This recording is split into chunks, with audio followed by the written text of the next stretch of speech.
The sound of shattering glass jolted me from my stupor. I stood frozen in the doorway of what used to be my kitchen, watching as Brenda, my mother-in-law, hurled another plate against the wall. "You useless, barren woman!" she shrieked, her face contorted with rage. "Look what you've done to my son's life!" I flinched as another plate whizzed past my ear. "Brenda, please," I pleaded, my voice barely above a whisper. "This is my home, too." She laughed, a harsh, grating sound that sent chills down my spine. "Your home? Not any more, Laura. You've overstayed your welcome." I searched the room desperately for Mike, my husband of 15 years. He stood in the corner, his face a mask of indifference. "Mike," I called out, "please say something." He met my gaze, and for a moment I saw a flicker of the man I'd married. But then his eyes hardened, and he turned away. "Maybe it's best if you leave for a while, Laura," he muttered, my world tilted on its axis. "Leave? But where would I go?" Brenda's triumphant cackle filled the air. "Oh, I'm sure you'll figure something out. After all, you've been so good at figuring out how to avoid giving my son children." The words hit me like a physical blow. I stumbled backward, my hand flying to my stomach. The same stomach that had just 3 years ago carried our child for 6 precious months before tragedy struck. "That's not fair," I whispered, tears stinging my eyes. "You know that's not fair." But Brenda was on a roll now, circling me like a vulture. "What's not fair is how you've held my son back all these years. This business could have been thriving if he hadn't been saddled with you." I turned to Mike, silently begging him to defend me, to remember all we'd been through together. But he remained silent, his gaze fixed on the floor. A knock at the door startled us all. "Laura?" a familiar voice called. "Are you okay in there?" Relief washed over me. "Helen?" I breathed, grateful for my friend's impeccable timing. Brenda's eyes narrowed. "Don't you dare let that busybody in here," she hissed. But I was already moving, yanking open the door to reveal Helen's concerned face. "Oh, thank God!" I murmured, pulling her inside. Helen took in the scene, the broken dishes, Brenda's red face, Mike's hunched shoulders, and her expression hardened. "What's going on here?"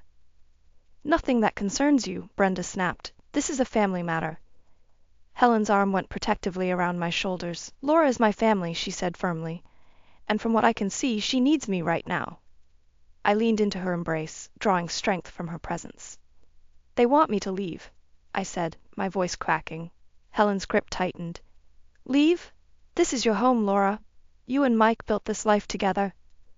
"Built it on lies and disappointment," Brenda interjected. "It's time for my son to start fresh." I looked at Mike, searching for any sign of the man I'd fallen in love with. "Is that what you want?" I asked softly. "To start fresh without me?" He finally met my gaze, and the coldness in his eyes made me shiver.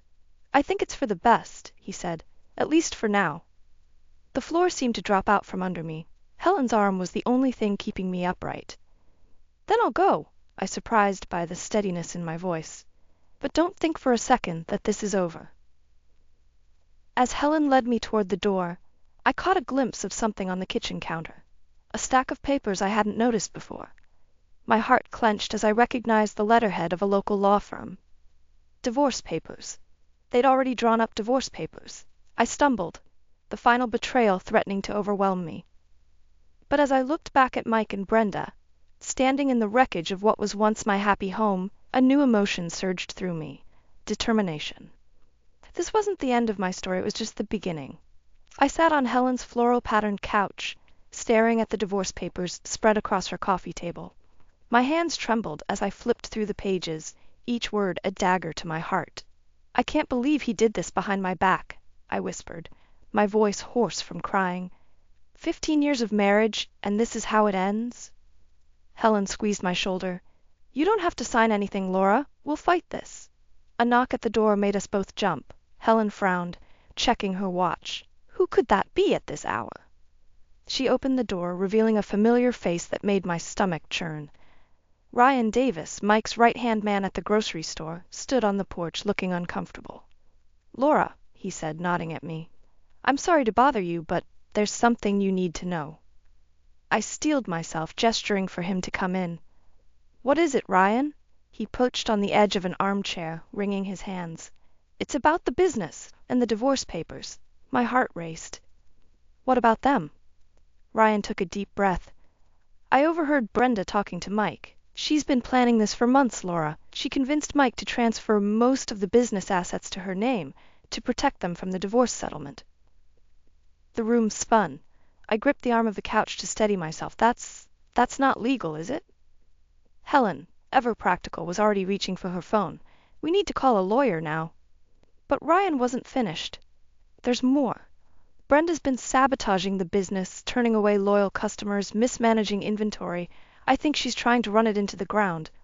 But why? I asked, bewildered. That business is Mike's whole life. Ryan's eyes met mine, filled with sympathy. I think she wants him completely dependent on her. If the business fails, he'll have nowhere else to turn. The realization hit me like a freight train. This wasn't just about getting rid of me. Brenda was orchestrating Mike's entire downfall, all to keep him under her control. I have to warn him, I said, standing up. Helen grabbed my arm. Laura, think about this. After everything he's done. I know, I cut her off. But I can't just let Brenda destroy everything we've built, even if Mike and I are over. The drive to Mike's house felt surreal. As I pulled into the driveway, I saw him through the kitchen window, hunched over paperwork. My heart ached at the familiar sight. I knocked on the door, steeling myself. When Mike opened it, his eyes widened in surprise. Laura, what are you doing here? I pushed past him into the house. We need to talk, Mike. It's about the business. He ran a hand through his hair, looking exhausted. Look, if this is about the divorce. It's not, I interrupted. Well, not entirely. Mike, Brenda's been. Don't start with that again, he snapped. My mother's been nothing but supportive. I laughed bitterly. Supportive? Is that what you call transferring business assets behind my back? Mike's face paled. How did you? It doesn't matter. What matters is that she's trying to ruin you, Mike. She's sabotaging the business, driving away customers. Can't you see what she's doing? For a moment I saw doubt flicker in his eyes, but then his expression hardened. You're just trying to turn me against her, he said coldly. I think you should leave, Laura. I stood my ground. Not until you listen to me. Check the books, Mike. Talk to Ryan. You'll see I'm telling the truth. Ryan? Mike's eyes narrowed. What does he have to do with this? Before I could answer, a car door slammed outside. We both turned to see Brenda marching up the driveway, her face twisted with rage. What is she doing here? Brenda shrieked, bursting through the door. Mike, I told you not to let her back in this house.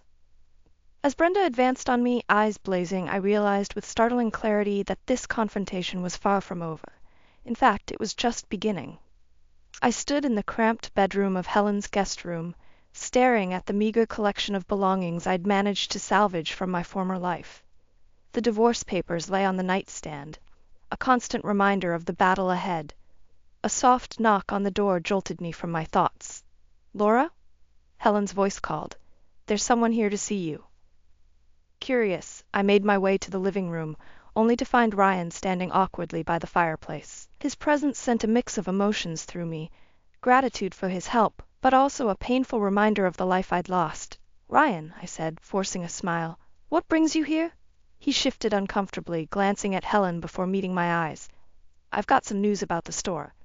It's not good, Laura. My heart sank. What's happened? Ryan took a deep breath. Brenda's been making changes, big ones. She's fired 3 long-time employees, including old Mr. Jenkins. I gasped. Mr. Jenkins had been with the store since Mike's father owned it. She can't do that. She says she can, Ryan replied, his voice tight. And that's not all. She's canceling orders from local suppliers, trying to switch to cheaper, mass-produced stuff. The room spun. I sank onto the couch, my mind racing. But that'll destroy everything Mike's father built. The whole community relies on those connections. Helen sat beside me, her hand on my arm. Laura, maybe it's time to let this go? It's not your fight anymore. I shook my head vehemently. No, I can't. That store isn't just a business. It's the heart of this town. I won't let Brenda destroy it. Ryan cleared his throat. There's more. I overheard Brenda talking to her lawyer. She's trying to get Mike to sign over his remaining shares to her. If she succeeds, she'll have complete control, I finished, my voice barely above a whisper. The weight of the situation pressed down on me. I stood up, pacing the room. I need to do something. But what? Mike won't listen to me, and Brenda's got her claws in so deep. Helen's eyes lit up. What about the divorce papers? You haven't signed them yet. right? I nodded slowly, realization dawning. So technically, I'm still co-owner of the business. Ryan leaned forward, excitement in his voice. Exactly. You could challenge Brenda's decisions, maybe even stop the transfer of shares. For the first time in days, I felt a glimmer of hope. I need a lawyer, I said, determination filling my voice. Helen was already reaching for her phone. I know just the person, tough as nails and hates bullies. She'll eat Brenda for breakfast. As Helen made the call, I turned to Ryan. Thank you for telling me all this. I know it can't be easy caught in the middle like this. He shrugged, a small smile on his face. The store means a lot to me too, Laura, and, well, you've always been kind to me. Unlike some people, he added, his expression darkening. I was about to respond when Helen's excited voice cut through the room. Laura, the lawyer can see you tomorrow morning. First thing. A surge of energy coursed through me. Perfect. Ryan, can you get me copies of the store's financial records? Anything that shows what Brenda's been doing? He nodded eagerly. I'll have them for you by tonight. As Ryan left, and Helen bustled about, making plans and muttering about, showing that which what's what, I felt a strange calm settle over me. The pain of Mike's betrayal was still there, a dull ache in my chest, but now it was overshadowed by a fierce determination. I picked up the divorce papers, running my fingers over Mike's signature. For a moment I saw us as we once were, young, in love, full of dreams for our future in the store. I'm sorry, Mike, I whispered, but I won't let her destroy everything we built, even if I have to fight you both to save it. With a deep breath, I set the papers down and turned to face Helen. All right, I said, my voice steady, let's get to work. We've got a battle to win. I stood outside Sherman's grocery, my heart pounding as I watched customers trickle out, their faces etched with disappointment. The store that had once been the pride of our town now looked shabby and neglected. Taking a deep breath, I pushed open the door, the familiar bell chime now sounding more like a death knell. Inside, the shelves were half empty, and what little produce remained looked wilted and sad. I caught sight of Ryan behind the counter, his face lighting up when he saw me. Laura, he said, relief evident in his voice. Thank God you're here. It's been a nightmare. Before I could respond, a shrill voice cut through the air. What is she doing here? Brenda emerged from the back office, her eyes narrowing as she spotted me. I thought I made it clear you're not welcome here anymore. I straightened my spine, meeting her gaze. I'm still co-owner of this business, Brenda, and from what I can see, it needs all the help it can get. She scoffed, waving a dismissive hand. We're doing just fine without your interference. Are you? I challenged, gesturing to the empty shelves. Because it looks to me like you're running this place into the ground. Brenda's face flushed with anger, but before she could retort, the bell chimed again. We all turned to see Mrs. Hawkins, one of our oldest and most loyal customers, enter the store. Oh, Laura dear, she said, her face lighting up. It's so good to see you. I was hoping you might be back. I smiled warmly at her. It's good to see you too, Mrs. Hawkins. How can we help you today? She hesitated, glancing around the store. Well, I was hoping to get some of that lovely local honey you always stocked, and perhaps some fresh vegetables for my famous casserole. My heart sank as I realized we had neither. But before I could speak, Brenda jumped in. I'm afraid we've had to make some changes to our inventory, she said, her voice sickly sweet. But I'm sure we can find you some alternatives. Mrs. Hawkins frowned. Alternatives? But I've been buying the same products here for years. My Harold, God rest his soul, always said Sherman's was the best store in the county because of its local touch. I saw an opportunity and seized it. Mrs. Hawkins, I promise you we'll have your honey and fresh vegetables back in stock by next week. Won't we, Ryan? Ryan nodded eagerly, ignoring Brenda's glare. Absolutely. I'll make the calls myself. Mrs. Hawkins beamed. Oh, wonderful. I'll be sure to tell everyone at the senior center. We've all been so worried about the changes here. As she left, promising to return, Brenda rounded on me. How dare you? She hissed. You have no right to make promises about this store. I have every right, I shot back, and I won't stand by and watch you destroy everything Mike's family built. Mike agrees with my decisions, Brenda sneered. He knows what's best for the business. As if summoned by her words, the door opened again, and Mike walked in. He stopped short when he saw me, his face a mix of emotions I couldn't quite decipher. "Laura?" he said, his voice uncertain. "What's going on?" I took a deep breath, steeling myself for the confrontation I knew was coming. "Mike, we need to talk about the store, about us, about everything." Brenda immediately latched onto his arm. "Mike, darling, you don't have to listen to her. Remember what we discussed?" But Mike's eyes were fixed on me, and for the first time in months I saw a flicker of the man I'd married. "No, Mom," he said quietly.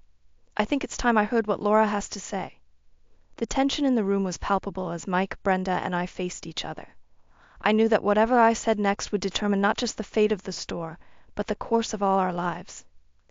Taking a deep breath, I began to speak, my voice steady and determined. "Mike, there's something you need to know about what's really been happening here." The tension in the store was suffocating as I laid out everything I knew about Brenda's machinations. Mike's face cycled through disbelief, anger, and finally a dawning horror as the truth sank in. That's impossible," he stammered, looking between Brenda and me. "Mom, tell her she's wrong." Brenda's face was a mask of indignation. "Of course she's wrong. This is nothing but a desperate attempt to save her own skin." But I wasn't backing down. "Ryan," I called out, "show Mike the books." Ryan hesitated for a moment, then nodded, pulling out a stack of papers from under the counter. "I'm sorry, Mr. Sherman, but Laura's telling the truth. I've been keeping track of all the changes and, well, see for yourself." Mike's hands shook as he flipped through the pages. I could see the moment reality hit him. His shoulders sagged, and he looked years older in an instant. "How could you do this?" he whispered, turning to Brenda. "This store was Dad's legacy." Brenda's mask slipped, revealing a flash of panic before she regained her composure. "Everything I've done has been for your own good, Mike. You needed to learn to stand on your own 2 feet, away from her influence." "My influence." I couldn't help but laugh bitterly. "I've been gone for weeks, and look what's happened. The store's falling apart, Mike, and it's not because of me." Before Mike could respond, the door burst open. A group of angry-looking customers stormed in, led by Mr. Jenkins, the employee Brenda had fired. "Sherman," Mr. Jenkins bellowed, "we want answers. Half the town's talking about how you've run this place into the ground." The situation was spiraling out of control. I watched as Mike, overwhelmed, stumbled back against the counter. I don't understand," he muttered. "How did it get this bad?"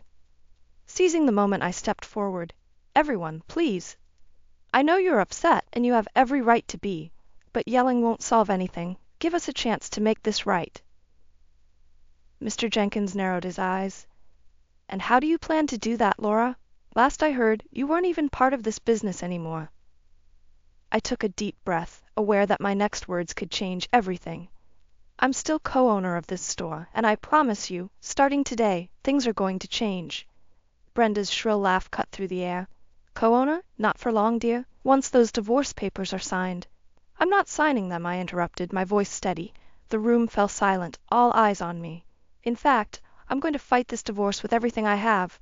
This store, this community, it's my home, and I won't let it be destroyed." Mike's head snapped up, his eyes wide with surprise. For a moment, I saw a flicker of the man I'd fallen in love with, buried beneath years of his mother's manipulation. "Laura," he said softly, I don't know what to say." "You don't have to say anything right now," I replied, "but we need to act fast if we're going to save this business."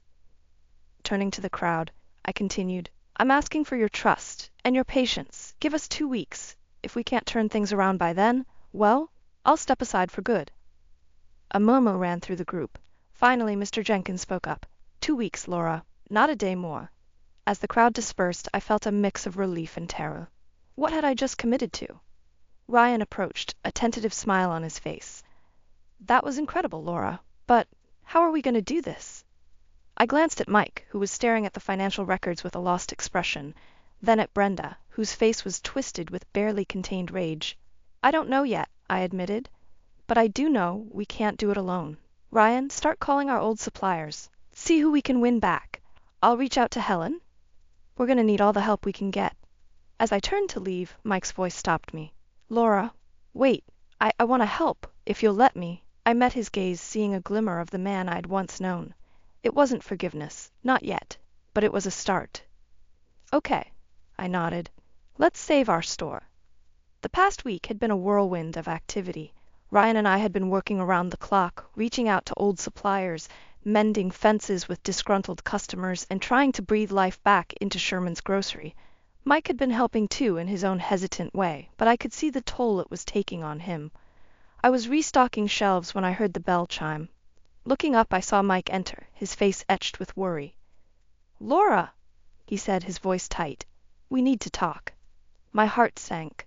I'd been waiting for this moment, dreading it. "Okay," I replied, setting down the can I was holding. "What's on your mind?" Mike ran a hand through his hair, a nervous habit I remembered all too well. "It's about the business. The numbers. They're not adding up." I frowned. "What do you mean? Ryan and I have been going over the books every night." "That's just it," Mike said, his voice rising. "I've been looking at them too, and there are discrepancies, large ones, and they all seem to lead back to you." The accusation hit me like a physical blow. "What, Mike? That's impossible. I would never—" "Then explain this," he interrupted, pulling out a stack of papers. "These transactions, all made in the weeks after you left. Thousands of dollars, Laura. Where did it go?" I stared at the papers, my mind racing. I don't understand. I never made these transactions." Mike's eyes hardened. "Don't lie to me, Laura. Not now. Was this your plan all along? To bleed the business dry before the divorce?" The injustice of it all made my blood boil. "How dare you?" I hissed. "After everything I've done to save this store, how can you even think that? Because the evidence is right here!" Mike shouted, waving the papers. God, I was such a fool to trust you again. The store had gone silent, customers watching our confrontation with wide eyes. I could feel everything I'd worked for slipping away. "Mike," I said, fighting to keep my voice steady, "think about this. Who else had access to the accounts? Who's been trying to sabotage this business from the start?" I saw the moment of doubt flicker across his face, quickly replaced by anger. "Don't you dare try to blame my mother for this. She's been nothing but supportive." "Supportive?" I laughed bitterly. "Is that what you call manipulating you into serving me divorce papers behind my back?" Mike froze. "What are you talking about?" With shaking hands, I reached into my bag and pulled out the divorce papers I'd been carrying with me. "These, Mike, the ones your mother had drawn up weeks ago without my knowledge, the ones you signed." The color drained from Mike's face as he stared at the papers. I never signed these." "What?" "Laura, I swear, I never signed these papers. I didn't even know they existed." The realization hit us both at the same time. "Brenda," we said in unison. Just then, the store's phone rang. Ryan answered it, his face growing pale as he listened. "Mike," he said, holding out the receiver. "It's the bank. They say there's been a large withdrawal from the business account. They need your authorization immediately." Mike lunged for the phone, but I grabbed his arm. "Wait," I said urgently. "Think about it. Who else has access to that account?" Understanding dawned in Mike's eyes, followed quickly by horror. Without another word, he bolted for the door, leaving me standing amidst the chaos of the store. My mind was reeling. Brenda had gone further than we'd ever imagined, forging signatures, embezzling money. But why? What was her endgame? As I watched Mike's retreating figure, I knew we were hurtling towards a confrontation that would change everything. The store, our marriage, our entire lives hung in the balance. Taking a deep breath, I turned to Ryan. "Call Helen," I said, my voice steadier than I felt. "Tell her to meet us at Mike's house. It's time to end this once and for all." My heart pounded as I raced towards Mike's house, Helen and Ryan close behind. The evening sky was darkening, mirroring the storm brewing inside me. As we pulled up, I saw Mike's car in the driveway, alongside Brenda's sleek sedan. "They're both here," I said, my voice tight with tension. Helen squeezed my shoulder. "We're right behind you, Laura. Whatever happens, we've got your back." Taking a deep breath, I marched up to the front door and threw it open without knocking. The sound of raised voices led us to the living room, where we found Mike and Brenda locked in a heated argument. "How could you do this?" Mike was shouting, his face red with anger. "Your own son." Brenda's eyes widened as she saw us enter. "What are they doing here?" she hissed. "This is a family matter." "We are family," I retorted, stepping forward, "and it's time for the truth, Brenda. All of it." Mike turned to me, his eyes wild with a mix of emotions. "Laura, I'm so sorry. I had no idea. The things she's done." Brenda's composure cracked. I did it all for you, Mike, to protect you from her. She jabbed a finger in my direction. She was going to ruin everything, just like she ruined your chance at having children. The room fell silent. I felt as if I'd been slapped. Is that what this is about? I whispered. Our miscarriage? Mike's face crumpled. Mom, how could you? That wasn't Laura's fault. It was no one's fault. But Brenda was beyond reason now. She took everything from you. Your future, your legacy. I had to do something. So you decided to destroy the business? Ryan interjected, his voice thick with disbelief. How does that help anyone? Brenda's laugh was borderline hysterical. The business? That was just the beginning. Once it was gone, Mike would have nothing left. He'd have to start over with me by his side, the way it should be. The realization of Brenda's plan hit me like a tidal wave. She hadn't just been trying to get rid of me, she'd been systematically dismantling Mike's entire life, all to keep him dependent on her. Mike staggered back as if physically struck. My God, he murmured, all these years, everything you've done. I stepped forward, placing myself between Mike and Brenda. It's over, Brenda. We have proof of everything. The forged signatures, the embezzlement. You can't talk your way out of this. For a moment I thought she might lunge at me, but then something in her seemed to deflate. You'll never understand, she spat. A real mother would do anything for her child. No, Mike said, his voice stronger now. A real mother wouldn't destroy her child's life for her own selfish needs. Brenda's face contorted with rage. Selfish? I gave up everything for you, and this is how you repay me? She turned to me, eyes blazing. This is all your fault. You turned him against me. Before I could react, Brenda lunged forward, her hands outstretched as if to claw at my face. I stumbled backward, but Mike was faster. He stepped between us, catching his mother's wrists. That's enough, he roared. The authority in his voice seemed to shock even Brenda into silence. You're going to leave now, Mom, and you're never coming back. As Ryan and Helen moved to escort Brenda out, I watched the woman who had caused so much pain and destruction crumble before my eyes. For a moment I almost felt pity for her. The slamming of the front door echoed through the house, leaving Mike and me alone in the sudden silence. We stood there, the weight of everything that had happened pressing down on us. Finally, Mike turned to me, his eyes brimming with unshed tears. Laura, he whispered, I don't know if I can ever make this right, but I want to try, if you'll let me. I stared at him, my emotions a whirlwind of anger, hurt, and a tiny flicker of hope. As I opened my mouth to respond, I realized that this moment would define not just our future, but who I was going to be from this point forward. The choice was mine, and mine alone. 6 months had passed since that fateful night when Brenda's web of lies unraveled. I stood in front of the mirror, adjusting my blazer, hardly recognizing the woman staring back at me. Today was my first day as a social worker, a path I never imagined I'd take. The doorbell rang, and I opened it to find Helen beaming at me. Ready for your big day? She asked, pulling me into a hug. As ready as I'll ever be, I replied, my stomach fluttering with nerves and excitement. As we drove to the community center, Helen filled me in on the latest town gossip. Did you hear about Brenda? She asked hesitantly. I tensed. What about her? She's moved to Florida. Apparently she's not speaking to anyone from town anymore. I nodded, a mix of emotions washing over me. Brenda's actions had caused so much pain, but in a way they'd also set me free. And Mike? I asked, my voice barely above a whisper. Helen's expression softened. He's still trying to salvage the store. Ryan's been a big help. We pulled up to the community center, and I took a deep breath. This is it, I said, more to myself than Helen.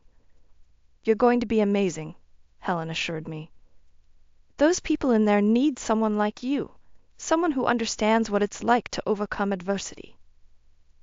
As I walked into the building, my mind drifted back to the night everything changed. Mike's plea for a second chance had hung in the air between us, heavy with years of hurt and betrayal. In that moment, I'd made a choice, not just about our marriage, but about the woman I wanted to be. I can't go back, Mike, I'd told him, my voice steady despite the tears in my eyes. But maybe we can both move forward. The next few months had been a whirlwind of change. Mike and I had decided to separate, but amicably. We worked together to save the store, rebuilding trust not as husband and wife, but as business partners. And in the process, I'd discovered a strength in myself I never knew existed. Now, as I stood in front of my first group of clients, women who'd faced their own battles with manipulative relationships and shattered dreams, I felt a sense of purpose I'd never experienced before. "Welcome, everyone," I began, my voice stronger than I expected. "My name is Laura, and I'm here to help you navigate the challenges you're facing. But more than that, I'm here to remind you of the strength you have within yourselves." As I shared my story, the manipulation, the betrayal, the journey to self-discovery, I saw recognition in their eyes. These women understood, in a way no one else could, the courage it took to reclaim your life. "It's not easy," I told them, "but you are not alone, and you are so much stronger than you know." After the session, as I gathered my things, I noticed a familiar figure hovering in the doorway. Mike stood there looking uncertain. "Laura," he said softly, "I hope it's okay that I came. I wanted to see you in action." I felt a flutter in my chest, but it wasn't the ache of lost love. It was pride in myself, in how far I'd come. "Thank you for coming, Mike," I said sincerely. He smiled, a hint of sadness in his eyes. "You're amazing, you know that? These women are lucky to have you." As we walked out together in comfortable silence between us, I realized something profound. The revenge I'd once craved against Brenda, against Mike, even against life itself for the hardships I'd faced, it had transformed into something far more powerful. I'd found my purpose, my strength, my voice. Standing in the warm afternoon sun, I turned to Mike. "I forgive you," I said, the words lifting a weight I didn't know I'd been carrying, "and I forgive myself too." Mike's eyes widened in surprise, then filled with understanding. "Thank you," he whispered. As we parted ways, Mike to the store, me to meet Helen for a celebratory dinner, I felt a sense of peace wash over me. The journey had been painful, filled with betrayal and heartache, but it had led me here, to this moment, to this version of myself. I was Laura Collins, survivor, social worker, and architect of my own happiness, and my story was far from over.